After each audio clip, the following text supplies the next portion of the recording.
भनिन्छ आमाको काखले संसारको कुनै पनि न्यानो चिजसँग तुलना गर्नै सक्दैन। तर जब एउटा सानो बच्चाले जन्मिएको केही दिनमै आफ्नै आमालाई गुमाउँछ तब उसको संसार कस्तो होला। यो कथा जापानको इचिकुवा सिटी चिडियाखानाको हो। एउटा सानो बाँदर जसको नाम पञ्च हो, उसलाई जन्मिए लगत्तै आमाले छोडिन्।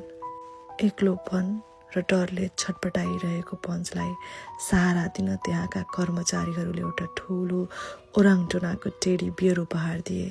त्यस दिनदेखि यो खेलौना मात्रै रहेन, पञ्चको लागि यो उसको संसार नै बन्यो। उसले त्यही टेडीसँग खान थाल्यो, खेल्न थाल्यो र सुत्न थाल्यो। अनि त्यही टेडीलाई आफ्नो आमाको ढुकढुकी सम्झेर टाँसिएरै सुत्न थाल्यो, माया गर्न थाल्यो। आज पञ्चले ठुलो भएको छ, ऊ आफ्ना साथीभाइहरूसँग घुलमिल पनि हुन थालेको छ।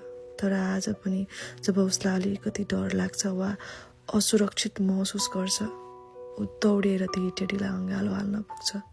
मानौ त्यो टेडीले उसलाई केही भनिरहेको छ, नडराऊ बाबु, म तिम्रै साथमा छु। यो भिडियो आजभोलि सोसल मिडियामा निकै नै भाइरल भइरहेको छ र यो भिडियोले पनि मेरो मन असाध्यै छोयो।